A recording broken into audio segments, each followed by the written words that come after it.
The Too Tall Sports Podcast is brought to you by Vegas Sports Advantage. Yes, we have our first sponsor. My thanks to them. Clients of Vegas Sports Advantage are winning big in 2021, and you can be a part of the winning too. Become a client today by clicking the link in the description below of the episode or the show notes, wherever you can find the text underneath this episode on your app or on YouTube in the comment section.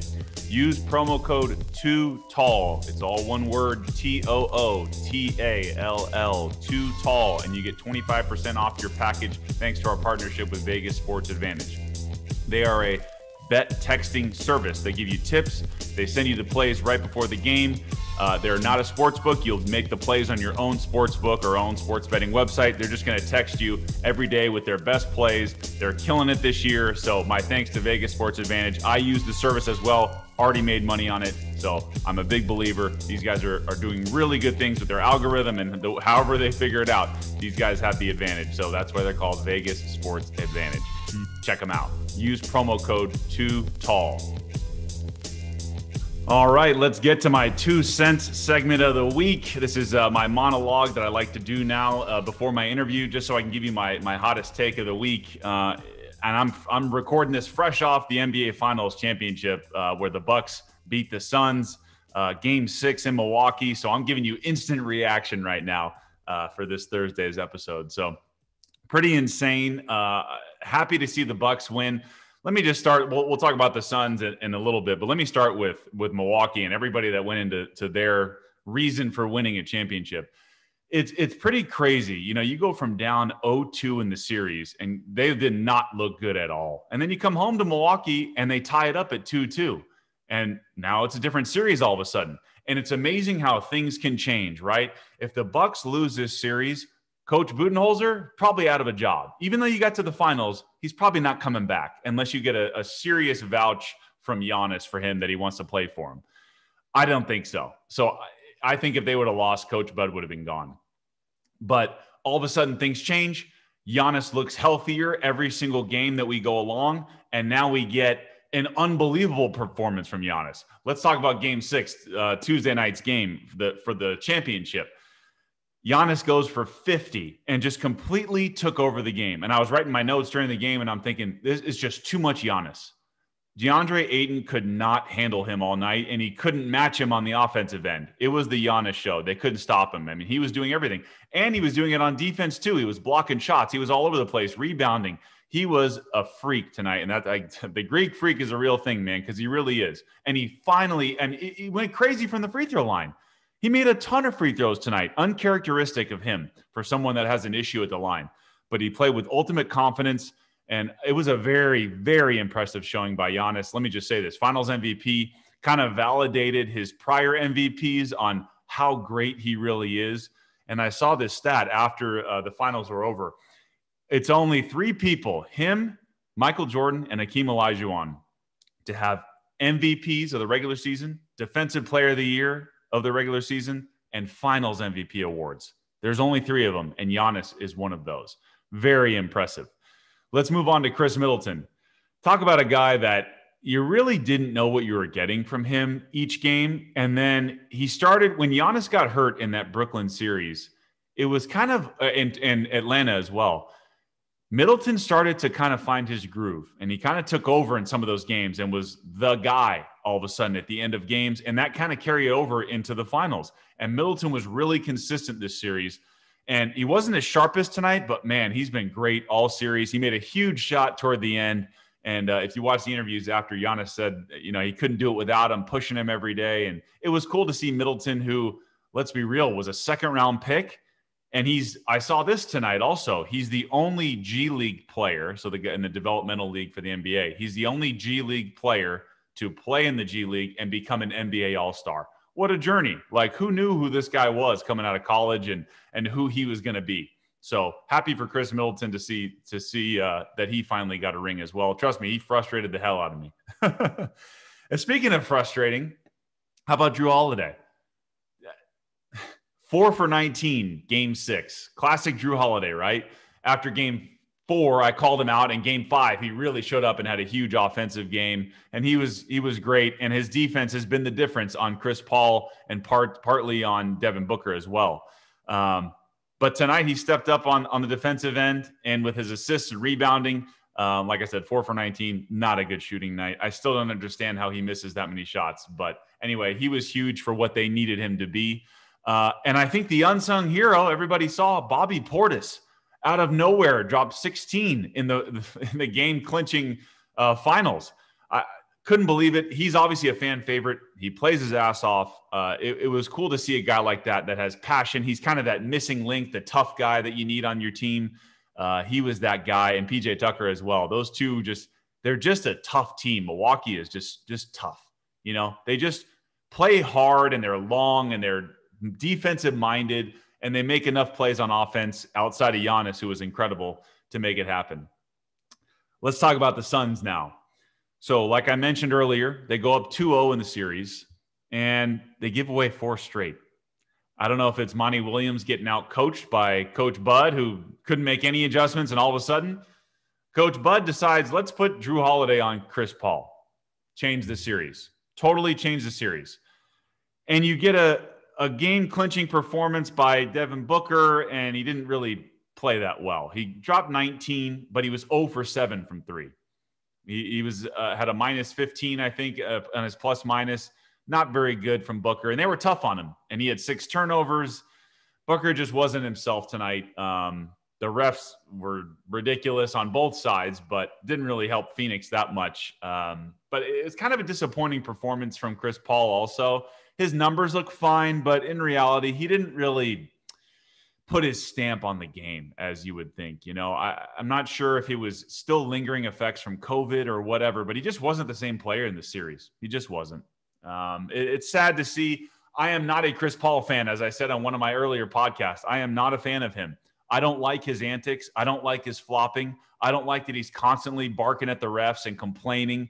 And he does these little elbows and these little forearm, shimmies to people. And he's a small guy and he likes to get away with stuff. And I've never been a fan of his. And like we talked about in the past, he's had some cheap shots that weren't very professional, in my opinion. So I found myself rooting against Chris Paul. I just did. To me, he's a hard guy to root for. I think he's just a fake guy. He might be great off the court. Who knows? He could be a great father. He probably is. Just from what I see as a basketball player, I don't like what I see from him when I watch Chris Paul play basketball. He's obviously, I don't think it changes whether he's top 5 point guard of all time. I do think he's a top 5 point guard of all time. Championship or not, would it have helped to add that to his resume? Yeah, it would have. But I don't think it changes the fact that he's a top 5 point guard. So I still think he's a good player, and he'll go down as one of the best point guards of all time. As far as everybody else on the Suns, Mikal Bridges had one huge game in the series, didn't really show up. The rest, not really a factor. Crowder was okay. They didn't have the impact that the role players of the Bucks got. The Bucks players did. Cam Payne was awesome in the beginning, and they stopped going to him. And Cam Johnson has been great, and he didn't really play that much tonight. Frank Kaminsky came in, gave him great minutes, but the Suns collectively just didn't have what it took to win. It'll be curious to see what they do moving forward. Chris Paul is 36 years old. Can you really commit to him long-term? He's going to want a long-term deal for security. I do think the Suns will be good. I don't know if they're going to be back in the finals again. I think that young nucleus will be good long-term. Ayton will continue to grow. He just was outmatched tonight. He just was. Giannis was just better all night long. And they didn't build a wall, which is what Toronto did a couple years ago in the Eastern Conference Finals, that stopped Giannis, and they kind of figured him out. Phoenix they didn't really stop him. They didn't even they couldn't do it. And their defense was fouling him, and he made his free throws. So kudos to the Bucks. Great series for them. They'll probably be in the picture next year, assuming everybody stays and gets whoever needs to get paid gets paid. But outside of Brooklyn, I don't think Philly's figuring it out unless they make a trade. Who knows where Damian Lillard will go? Maybe he ends up in Philadelphia. Who knows? But I think Milwaukee, this could be a sustained little dynasty here, as long as they can get past Brooklyn if they're healthy next year. I don't see anybody else getting in their way. So, and Giannis is locked in long-term, got his money, he decided to stay, and it worked out. And I'm sure Coach Bud will be back again, just because you can't really fire a guy that wins a championship. So huge for the city of Milwaukee. It's been a long time. I think 50 years since they won their last championship. I believe Lou Alcindor was the one who helped them get it. That's a long time ago. So big for the city of Milwaukee. Happy for Giannis. I was glad. It's hard. How can you not root for that guy? You know, how could you not? So it's cool to see. He's humble. He works hard. And he could be the face of the league, possibly moving forward if he continues to win on this level. But send me a message, email. Let me know what you guys think. I'm on social media a lot. Instagram at Too Tall Sports Podcast. I'm on Twitter at Too Tall Sports. You can hit me up on Facebook too, Too Tall Sports Podcast. Let me know what you think. I want to hear your reaction to what you saw in the finals, what it means for these teams moving forward. So I enjoyed it. I thought it was cool to see them win at home. I thought it was awesome to see Milwaukee get that title. And I was rooting for him. So it was a fun series to watch. I know it wasn't the usual teams we get, but it was a new, fresh two teams to get to see there. So let me know what you think. And here's my interview coming up next. This is the Too Tall Sports Podcast. Thank you for joining me today. My guest on the pod is Chase Darno. He's a former big league position player. He played for the Pirates, played for the Braves, Phillies, Giants, a bunch of other teams. We talk about his journey as a Southern California guy. We played against each other for a lot of years. In high school, we played in college against each other. We played in pro ball a little bit. So really cool journey for Chase. He's a musician. He's a content creator. He recently went back to school to get his degree. So he's done a lot of stuff in the last 10 or so years. And we talk about our stories together, what it was like and some of the places he's been, some of the people he's played with. Really great story from Chase Darno. So we have a lot of fun with this one. Kind of some behind the scenes stuff too, which is really cool about what it was like in the big leagues for him. As always, you can follow me at Too Tall Sports Podcast. That's on Instagram. On Twitter, it's at Too Tall Sports. You can follow me there. Check out our YouTube channel. Head over and subscribe if you haven't already. Hit the bell notification to get notified every time we drop an episode, which is Thursday mornings, usually around 9 a.m. Pacific time. Please comment, like, and share wherever you can on all of the platforms. That'd be great to help the show with more exposure. On the audio side, it's going to be Apple Podcasts. Please, if you haven't already, subscribe. Scroll all the way down wherever you can. I think that's on the episode page. You can hit the 5 stars. We need those for higher review levels and more exposure, like I mentioned. So feel free to drop a review, drop a comment on there, and hit the 5 stars. That would really help us out a lot. We're also on Spotify. You can check us out there. All you have to do is type in Too Tall Sports Podcast. We're on Pandora, Amazon, Google Play, wherever you get your podcasts. We're there. Just type in Too Tall Sports Podcast. I will see you on the other side after my interview with Chase Darno. Too Tall.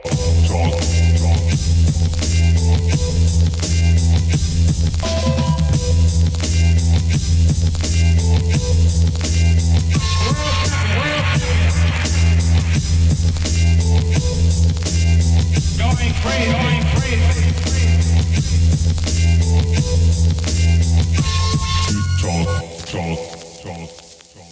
My next guest is a former Major League Baseball player. He was originally drafted out of Pepperdine University in the 4th round of the 2008 MLB draft.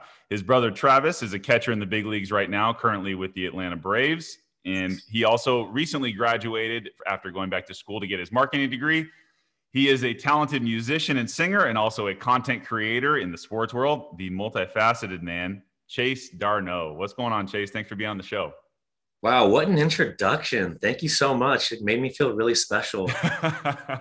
I got to, man. To have you on, I appreciate it. So I got a list of your accomplishments so far. Yeah, wow, it just gave me a boost of confidence. It's so easy. Like I think I just forget stuff that I've done in the past because I've just been so submersed in fatherhood and school. So it felt good. Sure. Thanks. I will remind you of a couple of cool events of your past, but I wanted to start with something that's just the hot topic in baseball before we move forward. So obviously baseball is in a, we'll call it sticky situation right now with the spider tack stuff and all the pine tar and all the alleged cheating of doctoring baseballs and all that stuff. You were a hitter in the big leagues, so I was curious to see what your thoughts are, whether you're one of the hitters that prefers guys to use it, whether it's just part of the game or you think it should be eliminated altogether. Where do you kind of fall on the whole sticky stuff debate?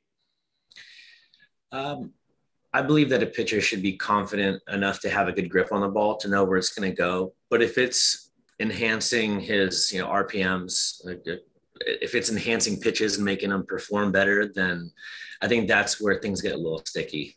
I think that's when there's an unfair advantage there. I really liked how Garrett Cole responded when he was asked that question about sticky tack. It was funny because he paused for a while, and I thought that my connection was lost. But he was just really thinking about it, and you could tell that he didn't want to admit to it. At the same time, he wanted to speak his mind, and he touched on the fact that for generations, things have evolved over time in baseball. Players have been using stuff for a long time. Some stuff might be closer to cheating than others, but we reached a point now where some organizations were encouraging their players. Some organizations encourage their players to use substances because it does help the pitchers perform better. I don't think that's cool. I think that's a little messed up. What can a hitter do? Really, if hitting it is already tough enough as it is, pitchers are throwing harder than ever because training methods are becoming even more efficient. We're seeing these superhuman performers coming up in the bigs that are really young and talented. Like they don't need the sticky tack. They don't need the spider tack. Spider tack. I've had at bats against guys in the big leagues and in the minor leagues where you could hear it coming out of their hands. Right. They break off a curveball and you hear like the right when it leaves, and it's frustrating when you can't hit it. It's frustrating when it bends that much. It's like you're a lefty and I should be hitting you, and I normally do hit lefties, but you have some godly stuff on your hands that's helping a little bit. Like, it can be frustrating, but I don't hold any animosity towards pitchers for doing what everybody else was doing. Sure. Does that make sense? I think it's unfair to punish guys retroactively. Right. I feel like make some decisions either during the season or at the end of the season that everybody can get behind. I thought Garrett did a great job of talking about how, like, if they're going to put litigation in place, that they can do it civilly rather than suspending guys and fining guys left and right. Sure. Right. Yeah. What are your thoughts on my other theory is like the approach to hitting is so different now. And yes, these guys are throwing harder, but I feel like there's so many strikeouts. And is it all because of the pitchers having an advantage, or you think it's just this generation of analytics has made hitters be worse at the plate and not put the ball in play as much? And it's only homers and strikeouts. Do you think there's anything to that where just maybe the pitchers have just figured out hitters aren't as good as they used to be? I don't know. What are your thoughts on that? I think it's a combination. Like, obviously it enhances their pitches. Like, that's a fact. Sure. Right. The fact that pitchers can go from 2,500 RPM fastball to a 3,001 with the spider tack is a huge difference. And bringing in the other side of it, hitters' mentalities and hitting philosophies, sabermetrics and all the numbers behind the game are proving that there are more hits when you hit the ball in the air. So there's more incentive to hit the ball in the air for hitters, which changes your approach as a hitter. Before, people used to preach swinging down, getting on plane, getting on top of the ball, and that's just not how it is nowadays. So when you take a spider tack, which is making a fastball ride just that much more true and giving it that rise effect, and hitters that are trying to get under it, of course, you're going to have more swings and misses, more strikeouts. So it's really a combination of both, in my opinion. Yeah, no, I agree with you there. All right, we'll table that for the moment. I want to get to your career. So you and I have actually played against each other for a long time, whether we knew each other or not. But in high school, this is what I was saying. We talked about this the other day, that you hit for the cycle in a game in high school, and it was against my high school team. However, not me pitching, thank God. Anna Chevers. Yeah, that's right. I wasn't going to say it, but yes, former big leaguer. What do you remember about that game, and also just your high school career in general, how you became kind of a prospect in high school as a recruiting before you went to college? Okay. So what do I remember most about that game? I do remember there being a lot of hype going into that game, knowing that Tanner wasn't going to be on the bump because he was slotted to be a first rounder, was throwing Shed. And I don't know what at bat I hit the home run. Like, you don't really think about the cycle until you've knocked off 3 of the 4. Right. Yeah. And I had a triple left going into my last at bat, and the outfielders were shifted way over to the left. So Tanner was off the mound, and I just thought to myself, like, I'm just going to try to hit it to right field the best I can. And I ended up splitting the right fielder and the center fielder, even though the center fielder wasn't like left center and the right fielder wasn't right center. I hit it dead center and ended up just legging it out the triple. And that was wild. That's the only time I've ever done that. That was a blast, and it felt good, obviously, doing it off of a pitcher that was highly scouted. Sure. That was amazing. I missed that whole team, though. High school baseball, like, if I can go back in time and do high school baseball all over again with the coaches I had, the teammates I had, and to relive my professional career, I would do it in a heartbeat. I had a blast.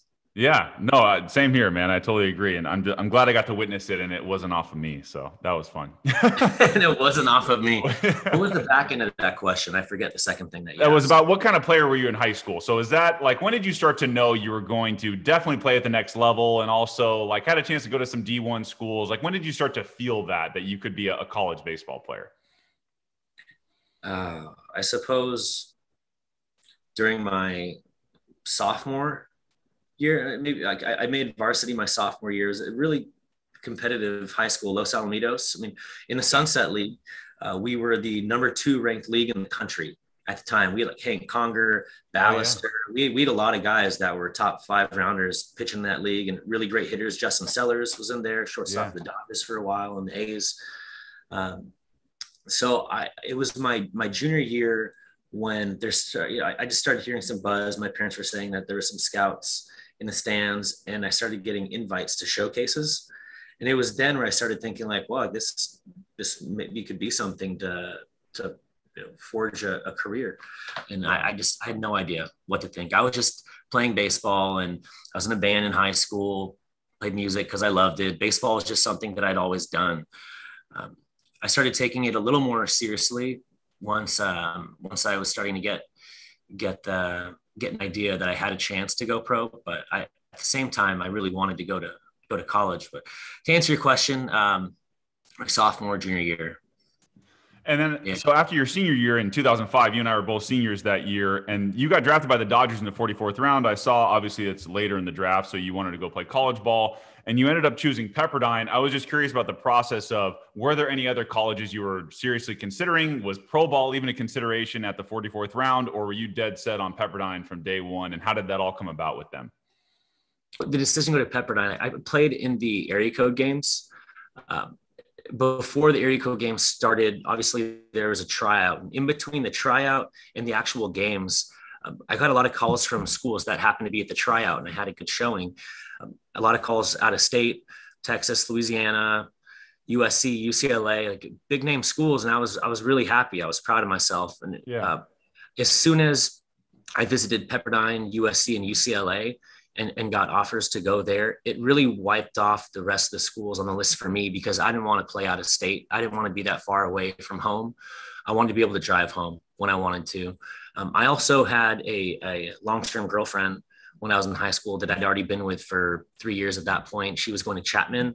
Okay. So it allowed me to be close to her, close to my family. Pepperdine was an amazing school academically with strong values, and I really enjoyed the team itself. When I went there on my visit, a player named Barry Enright, who happened to play in big leagues with Arizona for a while, he took care of me while I was there on my recruiting trip.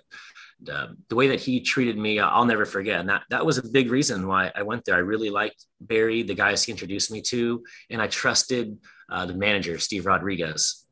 And not to mention, it's in Malibu with an ocean view from everywhere on campus. So it was a great situation.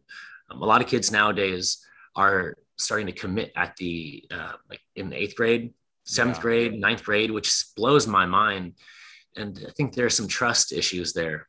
Like, for instance, one time I was working out in Atlanta, and I met a freshman in high school who had committed to a big time school. And I said, wow, that's awesome. Like, congratulations. He's like, yeah, but I'm still talking to other schools because I haven't signed anything yet. And when I heard him say that, I just thought to myself, man, that's rough. I was like, well, have schools ever pulled scholarships away from people that have committed? And he said that they have. So there's a trust issue there. I don't know how people navigate through that. I haven't asked many questions. I haven't spoken to many parents where bad things have happened, but I'm curious, and I'm going to keep learning more as I get to know more players. I've seen a lot of, I've heard of guys committing freshman year. A lot can change from your freshman year of high school to your senior year. There's a lot of offers that could come in, better schools. You kind of change just because the first offer you get doesn't mean it's the best offer. So I think you're right. There is a little bit of, well, I better take this offer because that's all I'm going to get. It's not true. If you're a good player, you're going to get more offers. Mm-hmm. My dad went to USC. My mom went to USC. They met at USC. So they really wanted me to go there. My mom got her master's at UCLA. mean, I liked all of those ties. I felt like I was kind of betraying them when I originally chose to go to Pepperdine, but they're happy that I did, and all Oh worked yeah, out in the end. for sure. I wanted to ask you about a guy you played with there who became a powerhouse, kind of a monster hitter in the big leagues and also overseas, was Eric Thames. What do you remember about playing with him and just when you first saw him, like even in BP, I remember playing against him. I was like, man, this dude is huge. What do you remember about Eric Thames? His personality more than anything. Honestly, I loved having him in the clubhouse. Like he was, we picked him up from a JUCO, and like his energy is so positive and optimistic. His positive energy is just great in the clubhouse. But yeah, he was stacked. Like his upper body in comparison to his lower half, he's still strong lower half, but he's like what is it, Johnny Rocket? Yeah. Johnny Bravo, the black shirt, yeah. like the big upper body, like that was, he reminded me of Johnny Bravo because he was so stacked on the upper half. He was a monster. He was a monster. And I'm not surprised at all of his accomplishments in the States and overseas. Like when you go overseas, you really have to have that, you have to commit to it and have that mentality and embrace the culture. Sure. And just having known him for a while, I knew that he would. So it was cool to see them embrace Eric the way that he did. He's so accepting. He gets along with everybody. Yeah, definitely. No, he seems like a good dude. And a serious competitor too. Oh, I believe that. Yeah. I know I haven't talked much about his baseball skills, but the dude can hit. He's a big top hand drill guy. I mean, he was working on things that I had never worked on before that didn't work for me then, but that are very popular now. I think he was really ahead of his time with his hitting philosophies in college. Damn, well, that's why he's still playing, I think, right? Or he was. I believe so. Yeah.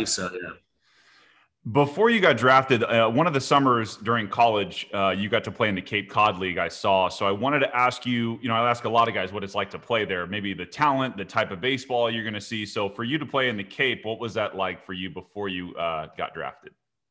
That's a good question. Going into the Cape, I knew that it was a pitcher's league for the most part. I didn't understand exactly why. I knew that the pitchers were going to be very good. I was just excited to go because it's the cream of the crop over there. They say it's the best league to play in. It's the most highly scouted one. I got to play with Brandon Crawford. Buster wasn't on our team. Buster was on Yarmouth Dennis. He had a killer season. I mean, he had over 300 in that league. Power to him. There are a lot of guys, anybody that hit over 300 in that league got drafted really high. You're using a wood bat against really good pitching with dimly lit fields, with zones that are massive.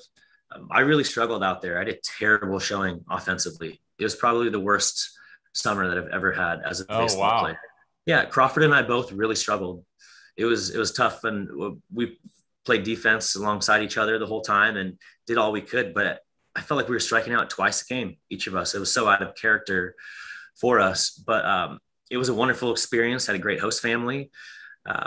Eventually, luckily I still had my junior campaign to prove that I could play after that, because if the draft was after the Cape Cod season for me, I think I would have been drafted lower than the fourth round, which is where I was drafted in 2008. I struggled. Crazy, man. I struggled in the Cape. Mm-hmm. And Crawford, just for reference, was the shortstop at UCLA. And I think the Buster you're talking about, obviously, is Buster Posey, right? Yep. Yeah. Mm-hmm. Yeah. Two studs, both ended up with the Giants, and they won a few World Series. So, that league is tough, man. You're right. It probably is a pitcher's league. I mean, you got the best prospects in the country there. So I totally understand that.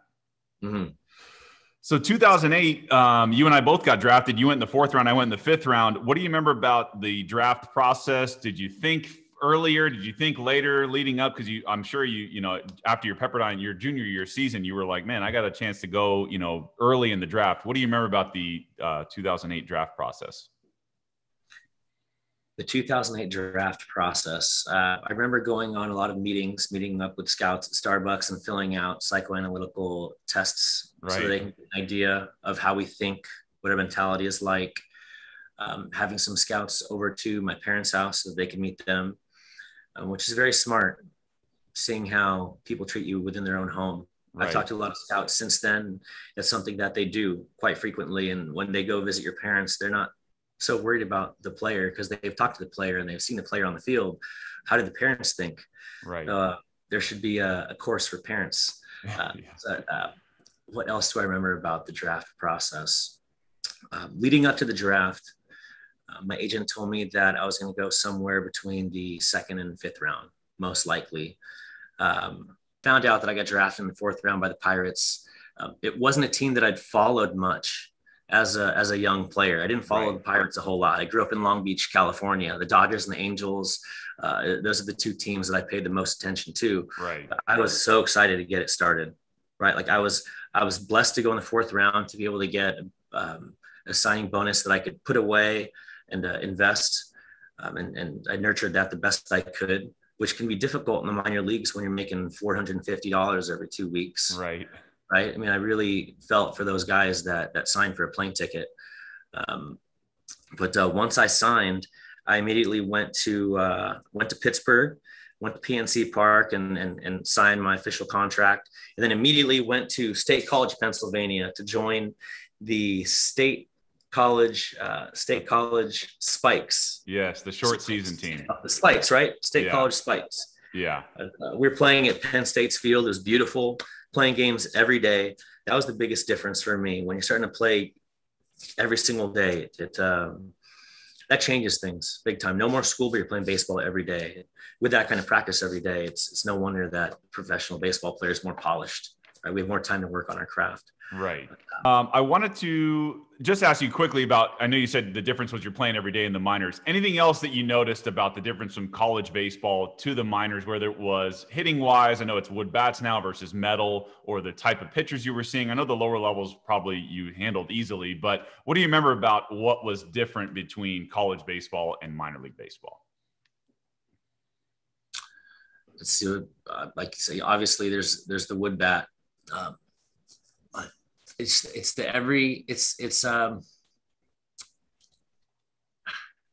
There's a different mentality, right? Like it's not a marathon. They say it's not a sprint, it's a marathon. And in college, I felt like it was a little bit more of a sprint. Like every game was pretty significant. I had a really competitive coach who wanted to win, Steve Rodriguez. He was now over at Baylor, and he did a great job he's done a great job his whole career putting together winning teams.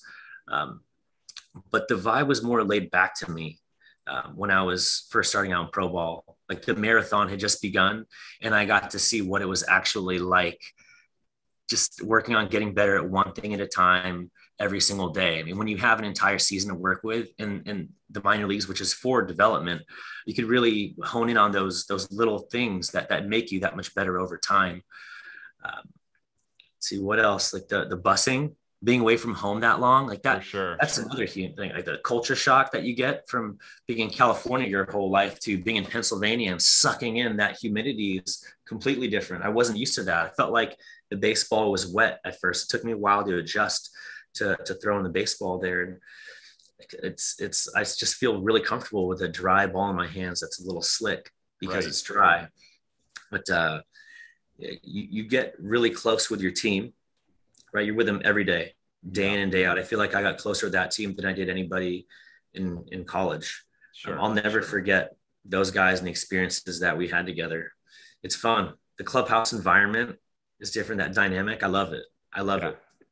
But talent-wise, I thought it was pretty similar to college at first, to be honest, except you're playing more, you have more Latin players involved, right? You're integrated with different cultures, people from different countries. And I love that aspect of it, getting to know how they think, what life was like for them before they came to the States. Right. It's different in baseball. The way they look at baseball versus how Americans look at baseball is a little different. For sure. I wanted to fast forward through your minor league career to June 24th, 2011. You got the call from AAA Indianapolis to the big leagues up to the Pirates. Not only did you get the call that day, but you also played in that I think that day or the next day, and you hit a triple in your debut off of John Lestat for the Red Sox. Tell us about that call and what that was like getting a hit in your debut. Okay, that's a long story, and I just realized that today is June 24th. Oh, today's June 24th. What are the odds? That's wild. I was having you on today. Let's go. 2011, this day. 10 years that wasn't ago. Intentional. That wasn't intentional on your part? Not intentional at all. 10 years ago today, you had your debut. And you're with me. Let's go. 10 years ago today, had my debut. Yeah. So I was in AAA with the Indianapolis Indians. and we were in Lehigh Valley playing against the AAA affiliate for the Philadelphia Phillies, the Iron Pigs. And I remember after the game, coach called me in the office and he said, Dean Trainers is my manager's name. He said, Chase, I'm going to have to sit you tomorrow. You're not going to be in the lineup. I'm just looking at him. Like, okay. He's like, I had you running a 4-5 rounding first base today on a pop fly, and you got to lead by example. You're one of the leaders on this team. Like, I need you hustling all the time. And I thought in my head, like, a 4-5 rounding it, it's really not that bad, is it? And but he just kept on going. And after a while, after I felt like I was kind of getting chewed out, he's like, so you're not going to be in the lineup tomorrow. It's like, because you're going to be in Pittsburgh playing against the Boston Red Sox. John Lester's on the mound. Good luck. And he threw me the ball. That's how he did it. He just like was chewing me out. And I just thought, I guess I'm not going to be playing tomorrow to hear me playing the big leagues. And I looked at him and went like, It was good. It was crazy. It was emotional at the same time. So I called my dad. The team was there out of the office. I guess they all knew that I was getting called up. And so after I was able to celebrate with everybody, they're all really happy for me, which meant a lot to me to have their support. I called my dad outside of the clubhouse because I always told him that I'd call him once it happened. And I took pictures of the spot actually. But anyways, I went outside and talked to my pops and told him that I was getting called up. And there were some tears shed because it's a long road, right? We're playing this game from when we're 5 years old. And we go through all these different steps, and then baseball gets a little more serious, and then money becomes involved, and your goals evolve over time. So to get that call, it was amazing, an amazing feeling. I had a lot of support. I had a lot of friends and family that came out for my debut. Like you said, John Lester was on the mound. I got advice. I forget who it was that gave me this advice. They said to just try to make it feel like it's another minor league game the best you can. Just try to keep your head down. Don't get caught up looking at things a whole lot because it could mess with you a bit.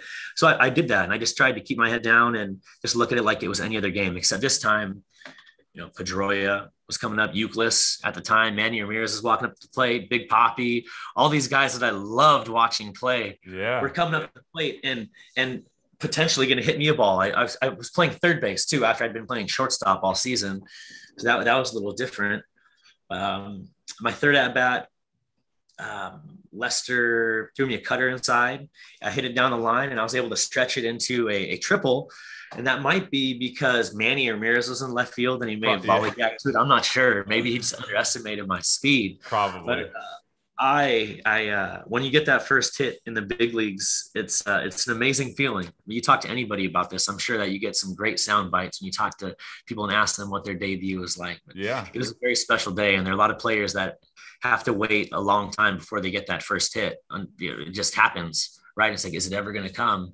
I'm glad that I got it done the first day.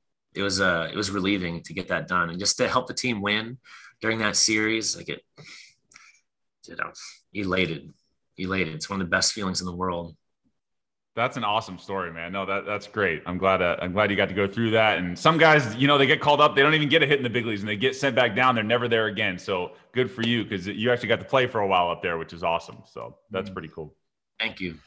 I wanted to ask you about your brother. So like I mentioned off the top, Travis d'Arnaud, your brother has been in the big leagues for a while too. It's hard to get one person in a family of the big leagues, but to get two people in the same family to get to the big leagues is ridiculous. So, you guys, he signed out of high school, I saw, didn't go to college. I mean, you guys kind of went through it together. So what's it been like to have a brother that played also in the big leagues while you were making your way up there as well? Yeah. Well, Travis is 2 years younger than I am.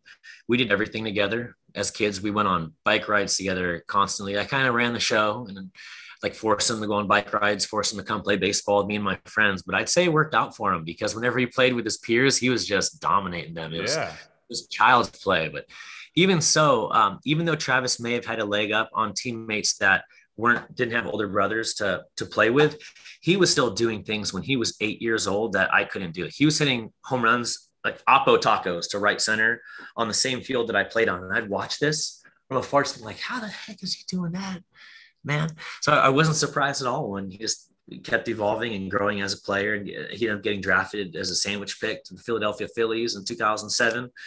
But it was great having each other to train with. We lived together at home our first few years in the minors. And we wake up and we had the same routine. I just had a built-in buddy and lifelong friend. And I think that the sibling rivalry that we had growing up dissipated a little bit once money got involved, because when you have, I feel like there's an amazing opportunity to help a lot of people do a lot of great work in the community service realm. But also there's a small window to make as much money as you can to set yourself up and everybody around you. And we always had this dream, like, hey, let's pay off our parents' houses, right? Like I never really got to that point myself to where I could do that, but Travis is right there. Sure. And he's done a job with the Braves. But we really started pulling for each other a lot more once we got into pro ball, and we still do, and it brought us closer. We got drafted. After I got drafted, I was in the same league as Travis, in the New York Penn League. So we were two boys that grew up in the same house, drafted a year apart. Travis in 2007, me in 2008. And this is so funny. I signed, and then I end up playing in Pennsylvania 30 minutes from his home team. And we were playing against each other all the time. He was with the Crosscutters, the Williamsport Crosscutters in the New York Penn League. Did you play in the New York Penn League? I didn't play in the Penn League, no. Yeah, that's crazy though that you guys were that close and you play. Like, I mean, what are the odds? Like, that's pretty cool. Yeah, it's wild. Did you think he's taught you more over the years, or do you think just because you're the older brother, you've taught him more over the years? Or you kind of picked things up from each other and you've helped?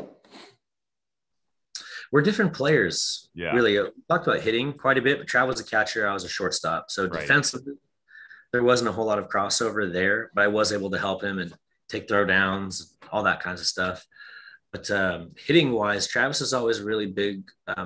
He always had great hands, but neither of us knew how to articulate what we were feeling. Like, we have our own way of talking, and that can apply towards modern day hitting philosophies and terminology.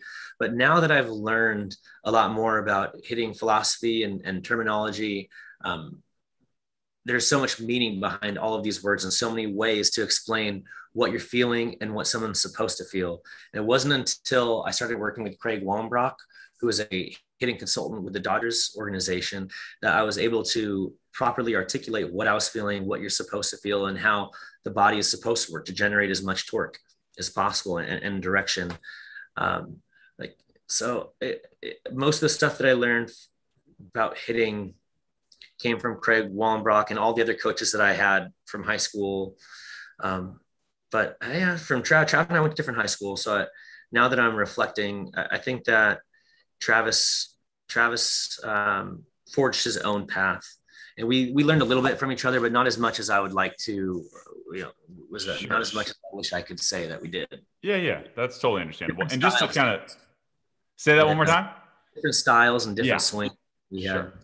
I wanted to follow up just real quickly on that. So I always like to ask guys that make it to the big leagues, what's the biggest difference between the minors and the big leagues? So for you as a hitter, could you what is it? Is it just consistency, or what is it? Because some guys are amazing in AAA and just can't figure it out in the big league. So what do you think the difference is between big league hitting and minor league hitting? Well, let's talk about the physical differences, right? Like the ball's a little different. They're more tight down. The seams are smaller. The fields are different, obviously. The amount of fans around you is different. The energy, what's at stake is different. So I think the players are different too. Let's talk about the players' stuff now, right? You have guys that have been doing this a lot longer, who have a lot more experience of getting guys out that are already very good. So there are different styles and different patterns that pitchers have that have really worked out for them that you have to adjust to. But I think for the most part, it's a mental adjustment that guys have to make, that you have to get over. It took me a couple of years to really feel like I belonged there. I got called up in 2011, had 2 great months. Then I got hurt. I had broken a finger and then came back with 3 weeks left. And by that time, I was being used as a guy that was coming off of the bench. And from 2000, so from that point all the way through 2014, I didn't get consistent at bats in the big leagues to really prove to the team or myself what I can do up there. It wasn't until 2016 with the Braves, when I had an extended period of time to play up there and prove to myself that I can hit 300 for a couple months, that I can play good defense up there, play left field, center field, shortstop, second, play all of it like that. That's the season that really made me feel like I could compete up there. And it gave me a lot of confidence. Yeah, I bet. And that's exactly where I was going to go next. You got to play in not only Philly, but Atlanta, like you just mentioned. And I saw an interview where Brian Snitker, the manager, raved about your energy and your work ethic and all that stuff. What do you remember about, I know you said it was your first time they kind of gave you a chance, right? Is it that simple when you were in Atlanta that they just believed in you enough to like give you consistent time? And that's why, one of the reasons why you played so well there. Somebody got hurt. Ibar, remember Eric Ibar? Yeah. I'd gotten called up there just to come off the bench, my normal role that I had the majority of my career. And it's difficult to come off the bench, as you know, and get a few at bats every week and go in, be ready to come in the 6th, 7th, 8th inning and get that pinch hit and then come in defensively. But Eric Ibar had a chicken bone stuck in his throat and he was bleeding from it during dinner after one of our games. And the next day, I played short and he was out for a couple of weeks, 2 to 3 weeks. And during that time, I did really well. And the team rewarded me with more consistent play time. And I continued doing well. I mean, I'm glad that they liked my personality and my work ethic, but that didn't change a whole lot throughout my career. I always worked really hard, but I say, just having the opportunity presented and taking advantage of it, like just being able to perform, because a lot of people get that opportunity but just don't happen to capitalize. Like I gotten opportunities in the past with the Pirates, but when you have an opportunity with an extended amount of time to have consistent at bats, it's different rather than getting in there and having sporadic at bats. Sure. So that was my first time since 2011 getting a long period of time to compete at the big league level. Yeah, no, I totally agree with you on that. As you had something interesting happen while you were playing, when you got to the San Francisco Giants, the manager then, Bruce Bochy, the soon-to-be Hall of Famer, asked you if you could pitch in a game, and they actually brought you in, and you threw a scoreless inning. What do you remember about pitching in a big league game, knowing that you're a position player? I remember not starting that day. I was on the bench, and we were getting our butts kicked. The score was 12-0 during the 7th inning, and Boch came up to me. And he's like, "Hey, Chase." That's what he sounded like. This is my Bochy impersonation. All right. "Hey, Chase. Have you ever pitched before?" It's like, yeah, Boch, I've got 2 shutty innings in AAA because the same thing had happened. We got a position player to come in. So I've got 2 shutout innings. He's like, okay. He's like, I don't like asking guys to do this. The only other guy that I've ever asked to do this was the Panda over there, but I can't ask him to do that today. He's like, it's going to have to be you. Are you okay doing that? Like he was more concerned about my feelings and it hurting my feelings, which I thought was very considerate at the time, but he didn't know that I was fired up. I'm like, get me on that mound right now so I could show this cutter off. Yeah. I could just manipulate my cutter. I mean, look at this. I feel like my middle finger is just so much longer than this guy. It's just a natural cut that I have. So to be able to manipulate that is, so the 9th inning came around. He needed me to pinch hit. So I went in and pinch hit, happened to hit a double. The inning ended with me on second base, and Bochy looked at me and pointed at me. He's like, "Hey, you're on the bump. You're on the bump." Okay, here we go. So I had to take the tape off, take the sleeve, all that crap off that pitchers can't wear nowadays. And then I put my spider tack on, right? Went in here and just and, no, just kidding. Just playing. Who was catching? It wasn't Buster. It was Nick Huntley. Oh yeah. Nick Huntley was the catcher. And he's like, "What are you working with here?" I said, "Well, I'm going to throw cutters about 70% of the time and then 2 seamers the other 30. It's like, "Really? Cutter?" I'm like, "Yeah." Like, "You'll see." He's like, "Okay." It's like, "Hey, I'm going to work quick though." Cause I wanted to do all the little things that pitchers could do to make themselves that much harder to hit. Like pitchers that work quick are hard. Like when I'm a hitter and I feel like I'm being rushed, I didn't like it. So I really wanted to do that to the meat of the Reds lineup because I was facing their 3, 4, 5 hitters. So with nobody on, I was kind of just like getting on the bump and like trying to be a one flat to the plate. And now just trying to throw strikes. That's all I want. I really wanted to throw strikes because you don't want to be that guy that's walking everybody. But sure enough, like Nick just kept throwing down to 1 and 2, 3. I didn't care. It was like cutter. It's 78 to 83 miles per hour. Yeah. I knew that he'd be able to handle it. So I was just mixing in my cutters and two seamers when I felt like it was right. But I came out of the inning with only one guy getting on base. First 2 guys got on, next guy got a hit, and then last guy flied out. So it was my blood was pumping. It's one of those memories that you never forget. Yeah, I bet. Was that in San Francisco? It was in Cincinnati. Oh, in Cincinnati. And that's a small ballpark too. Yes. And they ranked their 3 like Suarez. Who was it Votto? No, Votto wasn't playing. Oh, okay. I didn't face Votto. I remember Suarez. I can't remember the names of the other cats, that team, but that was awesome. I had that. That's I like bragging about my 0 ERA. For sure. In the big leagues? Hell yeah. Yeah. Like 3 innings pitched in the minors, all shutty, and then a goose egg in the big leagues. Doesn't get any better than that. It's my claim to fame. The first run ever scored against me, it was a hit off that my son got off of me in his T-ball game. Somebody scored, and I was like, damn it, Jagger. You used to be, I guess that means it's time to hang him up then if your son's getting hits off you. Yeah, it is. No, it's fine. If anybody's going to score off me and it's not professional, it's cool. But I was excited to pitch, and I think most guys are when they get up there. Oh, yeah, I bet.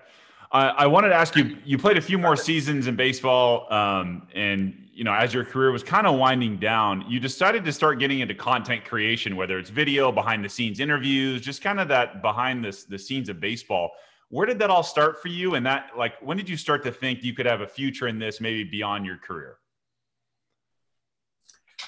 Okay, so my mom and dad are both pretty artistic. My especially when it comes to music, my mom sang opera all the time. She'd hold recitals that we'd go to in front of 100 people. It was pretty awesome watching her sing and practice the way she did. She got us into it, and she would force us to sing in the car, right? My dad played the piano a lot. Grandpa got me into photography at a young age. But then in high school, I took a photography class where we were using film, and I was a darkroom rat. Like I really liked it. Liked how you could manipulate the photos and mess around with exposure settings, shutter speed. In college, I took 1 semester of digital photography just to, I went with film. Like I want to learn more about digital photography and how to manipulate photos. So in 2016, let's fast forward to 2016 now. I was in a band. We were all living together, and content creation and music is huge, right? It's what we use for promotion right now. We're recording content right now that you're going to put out, right? Naturally, my producer, who was really experienced, said we need to have a videographer and editor with us all the time. So we had one that would come and live with us. And sometimes I'd stay up late with him and watch him edit. And I loved the editing process. We were writing a lot of music that year. And songwriting, there are only so many things that you have at your disposal. I mean, you have different instruments, melody, lyrics. You can make a music video if you'd like, right? But I like the video aspect because you have the music, you have someone else's narrative if you'd like, symbolism. There's so many different things at your disposal to use to tell a story and just make it deeper, more rich, more texturized. And once I started seeing how we do certain effects and just learn from watching him, I just kind of started editing some stuff on my own. In 2018, I got a little more serious with how I was using my social media and just started editing videos from my iPhone. Then in 2019, I got a better computer, and I scratched that. Actually, I was editing some stuff in 2016, 17 with my own computer, but in 2018, 19, I wanted to create something that showed what baseball was like behind the scenes for players that weren't cream of the crop, right? Like the Mike Trouts, the Bryce Harpers, the Aaron Judges, like that's like the 0.1% of people that make it to the big leagues have careers like that. Like, what's it like for the other 99.9% of them? Like, what's it like for those dudes that are up and down, the guys that don't even make it at all? What's it like? So I really got into documenting behind the scenes content. I was interviewing some coaches. I've interviewed scouts. I've interviewed some agents. I interviewed players that I was with, and travel footage. I partnered with a videographer that was able to help get content while I was on the field in 2019 with the Rangers. And so we gathered content that was for the series called the Journeyman series. There were 10 episodes that dropped on YouTube. And I just really wanted to show the behind the scenes of everything I just explained. And I really do think that it was one of the first of its kind in professional baseball. I mean, we see Bauer doing his vlogging, right? And that's really behind the scenes. That's even more behind the scenes because he was talking to the camera and really addressing it as if it was a person that's there. I didn't go as far as to do that. He took it to another level, but I did have my camera in the clubhouse and guys were supporting it and really liked it. Got to interview guys. I took a different approach, but during that period is when I started thinking to myself, like, this could be a show that really turns into something. In fact, it's something that I'm still developing right now. Just strategizing and making sure that I pick it up off. I want to make sure that I have a proper plan in place before getting back into that. Sure. It's something that I think could do really well. I like the name of it, the Journeyman series. I've played everywhere. I played with a bunch of different teams, mostly in the minors, 6 different teams in the big leagues. I've seen a lot of really amazing things, and to be able to illuminate what life is like for other players that have had similar career paths is a great opportunity and something that I think should be seen. Yeah, I totally agree with you. And you actually recently went back to school to get your marketing degree. So kind of what did that mean to you to go back and get your degree? And also, how do you think that's going to help you moving forward with whether it's content creation, music, whatever? What do you think that's going to mean for you? That's a good question. Marketing is something that's applicable to many different facets of life. I mean, even as a ball player, right? Nowadays, when you're handling your social media, it's marketing and branding. It's huge. Yeah. I had some friends tell me not to go. Like, I had a couple friends, I even consulted Trevor Bauer, right? I said, like, hey man, my parents and some friends of mine, they're really encouraging me to go back and finish my degree, because I had 2 years to go ahead and complete my degree to where the Pittsburgh Pirates would contractually be obligated to cover the final year. That's how those contracts work. So in 2008, I signed my contract to play pro ball with the Pirates, and they covered my last year of school. And the caveat was, once you retire and stop playing baseball, you have 2 years to complete that degree, or else they're not going to cover it anymore. I would have regretted not going back. Right. So now, after experiencing what it's like to go back, it really gave me an opportunity to learn what's current. Like, they didn't have Google Docs when I was in college. Right. Do you use Google Docs? I do now, but there's no way it was around then. Yeah. Yeah. I'm 34 years old. We didn't have Google Docs back then. Right. The way that you can collaborate now and work with other people. Like, I got to meet some amazing professors, other students. Now I'm more current with technology. It reminded me of what hard work is, right? Like, I'm no slouch. My mom's a teacher, and she made me feel really bad once in middle school when I came home with a C progress report, and I never again came back with a C. So I really busted my ass to get all A's. And I got all A's and 1 B, finished 32 units in 2 semesters. It was a lot of work, especially as a father of 2. But now, having learned what it's like to do marketing and branding, given my experiences and what I have already and the personal brand that I've grown through baseball, now if I hire a branding agency or a marketing team, I know what it entails and what it's supposed to look like. I know when someone's BSing me, I know what a comprehensive campaign consists of. So it's really helped me know how to go about using my own social media, and also what to look for when I hire other people to help with my branding. That's interesting. Yeah, I'm sure you learned a ton. I wanted to ask about your music side. So just as far as, what instruments do you play? Do you still have any interest in doing that on the side as well? Tell us a little bit about your music side of your life. Where should I start? Wherever you want. What kind of instruments do you play? A lot of these questions are so open-ended. I I find know. myself talking for a long time. I'm That's like, what man, that's good, man. shut up. I don't want to ask you yes or no questions. I want to ask you what are the things that you do, right? So Yeah, that's what a of good course. host does. Of course, of course. Well, I mean, I could fill up space. I mean, that's why I like broadcasting as well. Right. But I can fill silence. Music. So I touched earlier on how my mom was a like to sing, play instruments, and her family as well. Her brothers and would all get together during the holidays. We'd sing together. They'd play the piano. So it was a big part of my life. I played the violin from the third grade all the way through the eighth grade.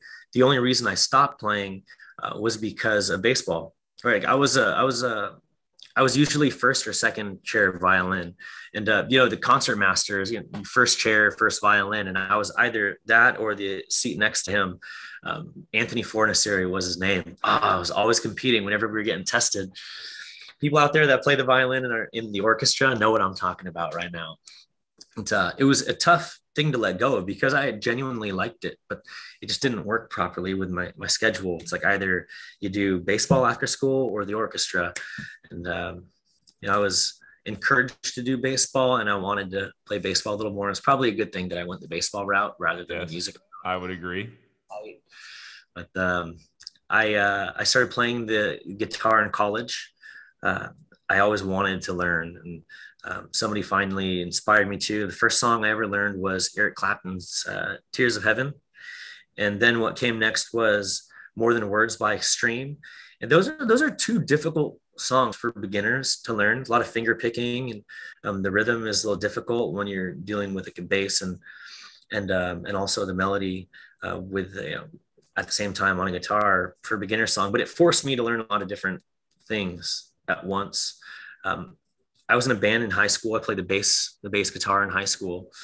Nice. I'm kind of moving around, bouncing around a little bit. Yeah. These garage bands that I was with evolved into just an all baseball band, right? We played at our school talent show. And it was just one note at a time as the bass, right? Just like violin for the most part, like one note at a time. I did some like Fiddlers on the Roof with a stand-up bass. But in college, I wanted to learn to play something where it wasn't just one note at a time. And that's why I started playing the guitar.